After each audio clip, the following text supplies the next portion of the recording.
Dans l'éducation financière, un livre se distingue depuis plus de 20 ans, et ce livre est « Père riche, Père pauvre » de Robert Kiyosaki. Toute personne qui veut vivre en dessous de ses moyens, investir intelligemment, maîtriser sa finance et préparer son avenir aurait probablement lu ce livre. C'est un fait que l'école ne nous enseigne pas l'éducation financière, mais nous éduque à devenir des employés au lieu de faire de nous des entrepreneurs ou des investisseurs. Nous allons à l'école pour obtenir un diplôme, nous obtenons un diplôme pour avoir un emploi, et nous recherchons un emploi pour avoir un salaire. Et à partir de là, la société nous vend des idées pour nous garder pauvres toute notre vie. On achète une maison pour y habiter et on croit que c'est un actif, que c'est un très bon achat, alors qu'en réalité, c'est l'un des plus grands mensonges racontés aux gens. On s'endette pour acheter une voiture, alors que chaque année, elle perd beaucoup de sa valeur. On achète quotidiennement des choses qui ne nous rendent absolument pas heureux. C'est un cycle qui se perpétue depuis des années, et c'est le piège qui garde la plupart des gens dans la pauvreté. Nos parents, nos professeurs à l'université, tout le monde nous encourage à être des employés, à essentiellement travailler pour le compte de quelqu'un d'autre toute notre vie. Depuis l'enfance, on nous encourage à ne pas prendre de risques, à faire ce que tout le monde fait, et justement obtenir ce que tout le monde obtient. Nous sommes les 95% des gens qui consomment. Nous sommes les 95% des gens qui n'ont pas grand-chose, les 95% des gens qui ne sont pas totalement libres, les 95% qui se partagent 5% de la richesse. Robert Kiyosaki démonte ce mythe et donne des alternatives à toutes ces idées désuètes qui sont construites pour maintenir les gens dans la pauvreté. La pauvreté est d'abord un état d'esprit et Robert Kiyosaki a très tôt compris cela. L'histoire de Robert commence à partir d'un simple constat. Robert avait 9 ans et était inscrit dans une école où fréquentaient des enfants de parents riches. C'était un heureux hasard qui a fait que Robert est allé à la même école que ses enfants, puisque, le dit-il, si lui et son père avaient habité quelques rues à côté, il aurait été inscrit dans une autre école. Un jour, l'enfant qu'il était a demandé à son père biologique de lui apprendre comment devenir riche. Son père lui répond que pour devenir riche, il faut apprendre à faire de l'argent. Et papa, comment fait-on de l'argent ? Là commençaient à se dessiner les limites de son père biologique en ce qui a trait à l'intelligence financière. Il ne savait pas quoi répondre à son fils. Robert et son meilleur ami, Mike, avaient interprété littéralement le sens de l'expression. Il faut apprendre à faire de l'argent. Il commençait à coller des pièces de plomb dans un moule pour en faire des pièces d'argent. Son père biologique avait un doctorat, mais était tout de même incapable de répondre à cette question. Il leur demanda d'arrêter et leur dit qu'il n'était pas celui à qui il devait poser la question de comment devenir riche. Il recommanda d'aller voir le père de Mike, qui jouera le rôle du père riche. À cette époque, le père riche n'était pas encore riche en tant que tel, mais avait quelques commerces et quelques biens en plus de l'état d'esprit d'un homme riche.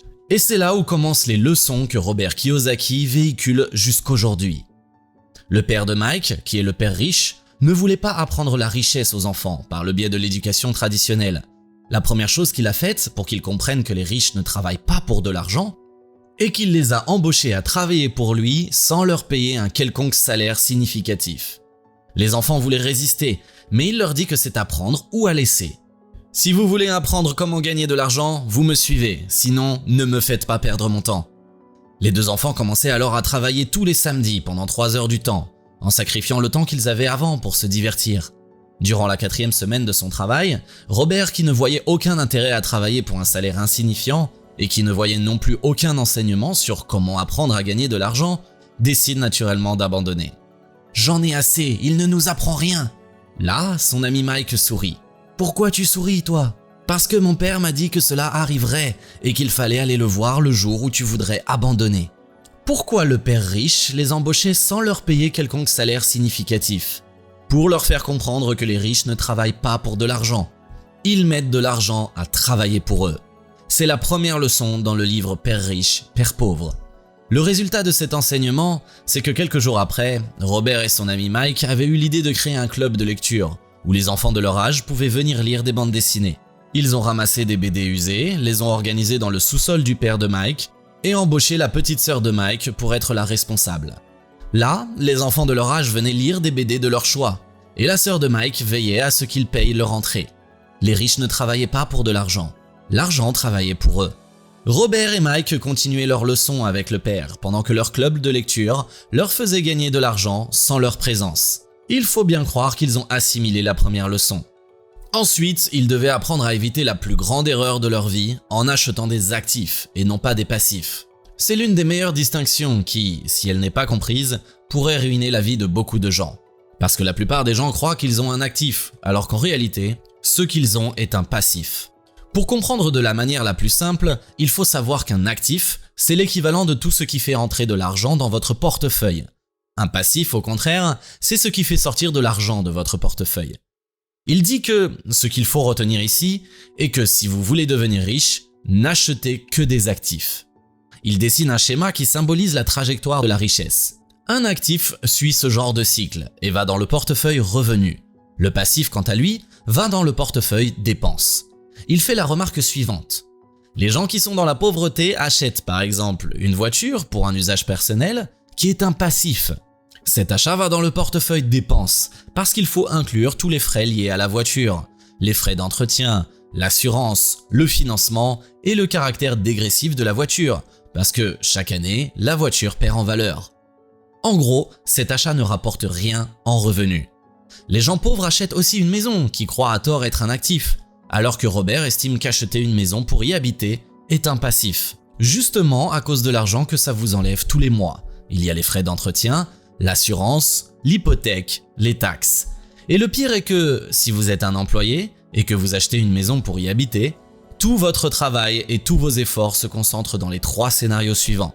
Premièrement, vous travaillez pour quelqu'un, votre employeur. Deuxièmement, vous travaillez pour le gouvernement en payant les taxes et les impôts. Troisièmement, vous travaillez pour la banque pour rembourser votre crédit. Pour Robert, c'est la principale raison pour laquelle les gens sont dans la pauvreté, parce qu'ils accumulent beaucoup de passifs. Ces mêmes gens croient aussi qu'en ayant un bon salaire avec une promotion, ils seront libres. Mais la réalité est que quand leurs revenus augmentent, leurs dépenses augmentent proportionnellement. Sans actifs, les revenus tirés du salaire s'acheminent dans les dépenses mensuelles à la fin du mois. Ils se retrouvent avec peu, donc il faut attendre le mois prochain et ainsi de suite. Robert compare cette situation à celle d'un hamster dans sa cage, qui tourne en rond en croyant qu'il va quelque part. Mais quand viendra demain matin, il sera toujours dans sa cage. Alors que les riches, de leur côté, ont un schéma totalement différent. Ils commencent par remplir la case des actifs. Ils achètent par exemple des maisons pour les louer, ce qui leur génère des revenus tous les mois dans le portefeuille revenus. Ils achètent encore des actions qui leur génèrent des dividendes ou encore achètent et vendent des biens avec une plus-value. Et voici la conséquence. Plus ils accumulent des actifs, plus leur liberté financière est garantie. L'actif, c'est ce qui vous fait rentrer de l'argent dans votre portefeuille. Le passif, c'est ce qui fait sortir de l'argent de votre portefeuille. Distinguez l'un de l'autre et achetez des actifs et non pas des passifs. La troisième leçon, c'est un peu une conséquence des 2 premières. C'est le cash flow ou l'art de générer plus d'argent avec de l'argent. Robert Kiyosaki considère chaque centime qu'il dispose comme un soldat ou un employé qui doit rapporter encore plus d'argent. Chaque revenu qu'il tire de sa colonne d'actifs doit être réinvesti pour générer plus d'actifs qui généreraient encore plus de revenus et ainsi de suite. C'est un flot de cash suivant un cycle précis et vous atteignez votre liberté financière lorsque vos revenus mensuels provenant de vos actifs sont supérieurs à vos dépenses et ensuite, vous réinvestissez ce qu'il vous reste après vos dépenses dans la colonne d'actifs. Et vous devez absolument connaître tous les avantages fiscaux de votre pays. Le savoir est une arme et Robert Kiyosaki en a fait usage pour s'enrichir encore plus. Par exemple, lui, Donald Trump et beaucoup d'autres multimillionnaires et milliardaires ne payent pas d'impôts et ils en sont fiers parce qu'ils le font légalement. C'est pourquoi il insiste tant sur le fait que l'école doit nous apprendre des choses sur les taxes et les impôts. Le véhicule principal pour ne pas payer d'impôts est l'immobilier locatif, comme outil d'investissement. En réalité, si vous achetez un bien immobilier pour le louer, vous pouvez déduire de votre impôt, de votre revenu imposable, beaucoup de frais. Par exemple, les frais liés à l'entretien, les taxes foncières hypothécaires, les frais de réparation, etc. Conséquence, pour les millionnaires, cela réduit énormément la charge fiscale et les aide à faire beaucoup d'économies. Un autre moyen de ne pas payer d'impôts sur ces investissements est d'ouvrir un compte d'impôt différé comme le plan d'épargne retraite populaire. Imaginons que vous investissez 50 € par mois et que vous gagnez un rendement de 6% tous les ans. Après 30 ans, vous avez 50 000 €. Si cet investissement est imposé, le gouvernement réduit tous les ans vos rendements. Si vous ouvrez un compte d'impôt différé et que vous ne touchez pas cet argent, aucun impôt ne vous sera prélevé.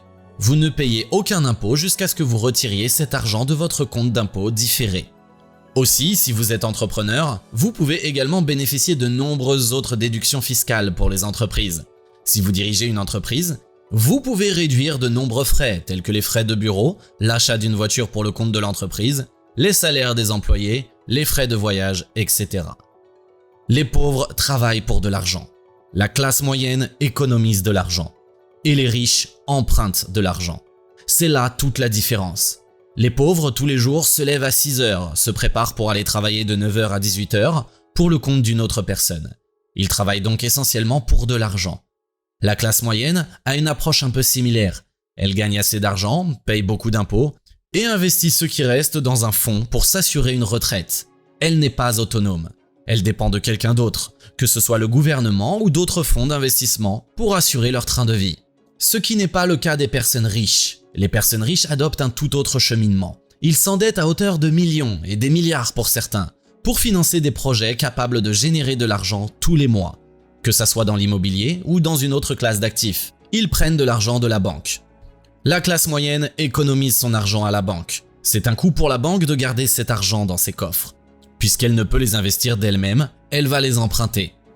Les rares fois où les gens pauvres s'endettent, c'est pour acheter des choses, des passifs, des choses de consommation telles qu'une maison pour y habiter, une voiture neuve pour faire les courses alors qu'ils n'en ont pas besoin, ou se payer des vacances pour impressionner les autres. Il faut à tout prix éviter l'usage excessif de la dette pour acheter des biens de consommation. Parce que ces achats ne génèrent pas de revenus ou de cash tous les mois. En plus, le remboursement de ce genre de dette peut être un fardeau financier qui pourrait vous empêcher d'investir dans des actifs qui peuvent vous aider à devenir riche. C'est la pire façon de s'endetter, parce que la dette peut certainement être un outil très puissant pour se créer une richesse considérable si elle est utilisée de la bonne manière. Voici comment. L'exemple le plus courant est l'utilisation de la dette pour s'acheter des biens immobiliers que l'on mettrait en location et qui vont générer tous les mois un flux de trésorerie positif. Robert Kiyosaki a acheté l'équivalent de plus de 4000 biens immobiliers qui lui génèrent des millions de dollars tous les mois. Il est aujourd'hui endetté à plus de 700 millions de dollars.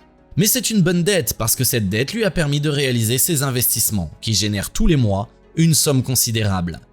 Si vous faites un prêt immobilier pour acheter un bien immobilier locatif, vous pouvez utiliser les loyers générés tous les mois pour rembourser le prêt et en même temps générer un cash flow positif. Il faut à tout prix continuer d'éduquer et continuer de prendre des risques. La plupart des gens ont peur de prendre des risques parce qu'ils ont peur d'échouer. Et ce parce que l'école, les parents, la société apprend dès l'enfance qu'il ne faut pas prendre de risques et qu'il n'est pas bien d'échouer. Mais en réalité, il n'y a pas une meilleure manière d'apprendre que par l'expérience. Et l'expérience suppose une prise de risque. Et la prise de risque entraîne parfois des échecs. Rien de ce qui est dit dans cette vidéo n'est enseigné à l'école. C'est pourquoi apprendre est la première étape pour devenir riche. Robert Kiyosaki estime que l'éducation financière est la clé pour devenir riche, parce qu'elle vous donne les connaissances et les compétences nécessaires pour gérer efficacement votre argent et investir dans des choses, dans des actifs qui vont vous générer des revenus. Les entrepreneurs et les investisseurs qui sont aujourd'hui des millionnaires ou milliardaires, ceux qui ont bien réussi, ont pris des risques afin d'avoir des rendements élevés. Il ne faut pas avoir peur de prendre des risques. En même temps, il ne faut pas prendre des risques démesurés. Il faut calculer ces risques. La prise de risque ne doit pas être imprudente ou aveugle. Elle doit être stratégique et bien réfléchie. Pour Robert, il faut continuer à apprendre et développer votre intelligence financière. Il lui arrivait un jour de trouver un immeuble à vendre pour 1 million et qu'il n'avait pas l'argent pour l'acheter, mais savait que l'immeuble pourrait se revendre 2 millions et plus. Il fait au vendeur un apport de 100 000 $. On va trouver quelqu'un intéressé par le bien, qui lui fait payer ses 100 000 $ plus une commission de 40 000 $. Deuxièmement, il a appris que l'intelligence financière permet aux riches d'emprunter, par exemple, leurs dépenses personnelles sur les dépenses de leur entreprise, et non pas comme des dépenses personnelles, ce qui leur permet de payer moins d'impôts. Ces exemples symbolisent pour lui l'intelligence financière, qui est la synergie de la comptabilité, de l'investissement, de la loi et du marketing. Comprendre la loi, c'est comprendre comment fonctionne la réglementation sur l'impôt, les taxes de son pays. Comprendre le marketing, c'est comprendre comment pouvoir vendre une idée, un potentiel. L'investissement, c'est différencier les actifs des passifs et acheter des actifs, dégager une marge brute d'autofinancement, dépenser et réinvestir la différence dans encore plus d'actifs. Voilà ce qu'on peut retenir de Père riche, Père pauvre. J'espère que cette vidéo a été d'une quelconque utilité.